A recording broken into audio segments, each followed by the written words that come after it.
a few months ago, I parked at a station I needed a day's parking, and I used one of those sort of automatic apps to pay for my parking. It was about £9, and they have cameras at these station car parks these days.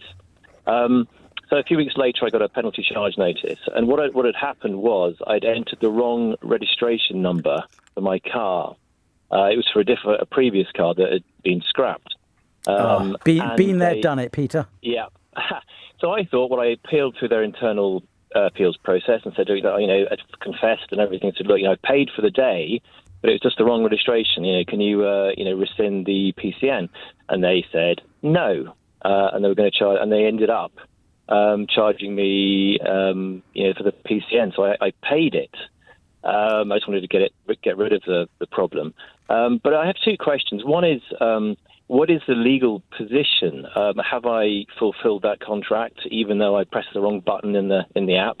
And the second question is, now I've paid the fine, can I ask them, or rather, are they legally required to pay me back the original £9 that I'd paid, and they kept for the car that had been scrapped? Oh, what a great question.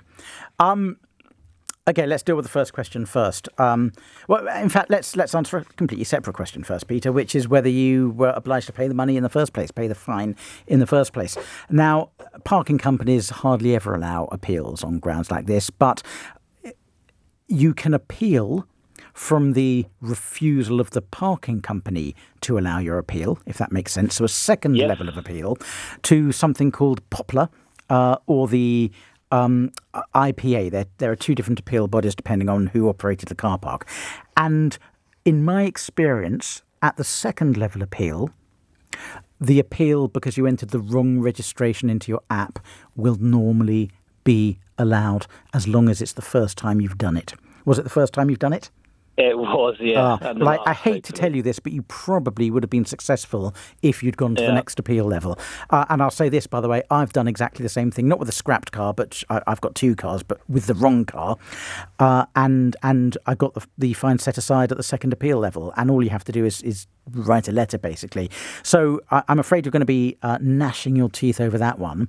Yeah. But to turn to the questions you asked, first of all, can you get the £9 back?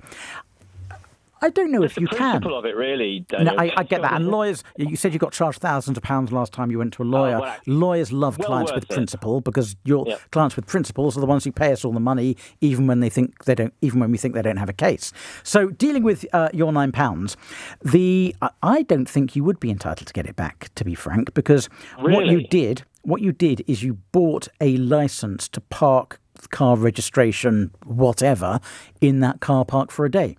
And they were willing to fulfill their end of the bargain, which is that they would have let you park that car there or wouldn't have fined that car if it had been parked there. They didn't know it had been scrapped. I don't think you get that £9 back, I'm afraid, Peter. How interesting. If I'd have said to you, yes, you could have it back, how hard would you actually push beyond a letter? Would you go to court over £9? I just want to piss them off, really, Daniel, to be honest. But I take the point legally. Even though the car has probably now been recycled into tin cans or something.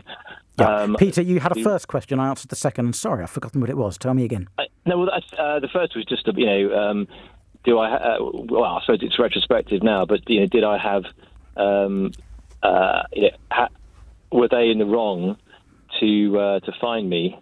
Because I had... No, they were absolutely entitled to fine you.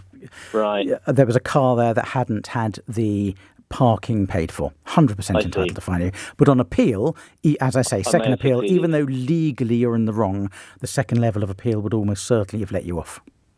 Right. Thank you so much, Daniel. It's not going to help me this time, but I'll bear that very much in mind for the future.